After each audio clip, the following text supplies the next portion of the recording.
الكونفدرالية، وبالتالي يتساوى مع الثنائي الخمسة، وبالتالي سجل رقم قياسي. كرة هنا ببركان 1-0 1-0 أول 10 ثواني هدف لصالح البرتقالي. البرتقالي سجل هدف من حشرات الملابس، يسجل كرة مهولة في توقيت مبكر عن طريق اللاعب يوسف ميري. يتفاجأ الفريق الجزائري بكرة أولى في مرماه.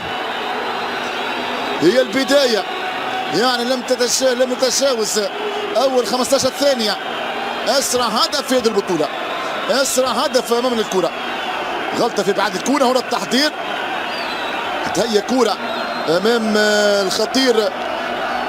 شوف الكرة أولى من الملاوي. نجح يوسف مهيري في اختراق دفاعات قسنطينة. بداية قوية جدا للفريق البرتقالي في الثواني الأولى، يعني مع بداية المباراة. افتتاح باب التسجيل. ستيف تخطى موطن اتحاد العاصمة وباسين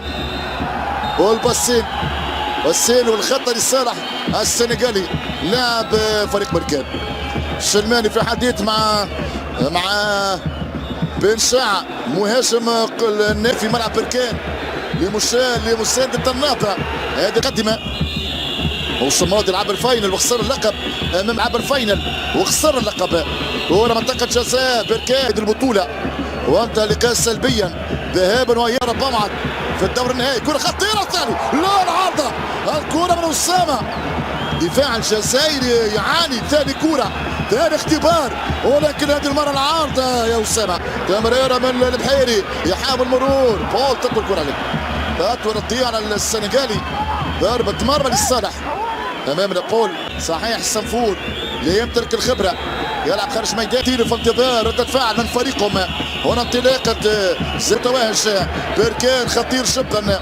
هنا محاولة المولى تلعب في وسط الميدان، ضغط عالي من الرياضي القسنطيني. كرة طويلة تضيع بعيد عليه باعوش تقطع الكرة، ترجع مغربية، ومعتز الشلماني يقول خطأ.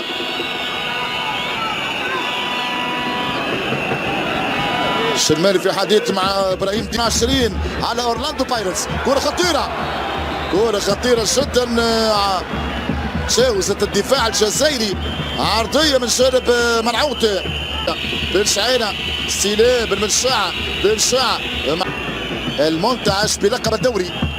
طبعا يتمنى من ايوب خيري خسر الكرة. ترجع جذبت اقدام السنفور في ملعب البركان، حاول يكسب ثقة. ترجع كرة عند المحمدي. الفريق الجزائري خطورة من بركان، فرصة خطيرة والدفاع. الفريق المغربي بسهولة يتجاوز دفاعات. هنا الخروج بالكرة، التمرير عند نقل الكرة طويلة في وسط ملعب. ترجع للسنفور ومعتز يحتسب خطأ الشلماني. يمين هيثم منعوت، عرضية من منعوت والدفاع الجزائري بصعوبة. ركنية لصالح الفريق البرتقالي. ايوب خيري يرفع كرة، خيري راسية بالشبكة الثاني، والهدف الثاني للبرتقال الرهيب. راسية في الشبكة، بولو باسين السنغالي ولد التيرانجا يرتقي الكرة، يتطاول لها، يخالط زكريا بوحلفاية. ثاني اهداف النهضة بركانية امامنا. عاشق للسنفور مصدوم 2-0، وبداية رائعة للفريق البركاني.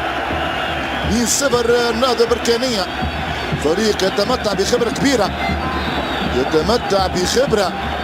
يمتلك التجربة، يمتلك حسن التعامل مع الادوار المتقدمة.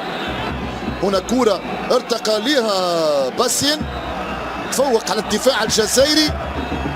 الفريق الجزائري تأثر بشكل كبير بالهدف المبكر، وبركان يواصل التألق، يواصل التهديد. شوم ينطلق بركان، كرة تضيع باعتباره بطل المغرب. كرة ترسل طويلة من خلال 11 منذر طمين معاه هيثم منعوت، وضربة مرمى تضيع الكرة على فريق بركان، نزال الفريق الجزائري مرتبك بينما الخطأ واضح. باص باتجاه بن شاعة بن شعيرة ينجح في التمرير، الكرة تضيع بينما هناك صفارة.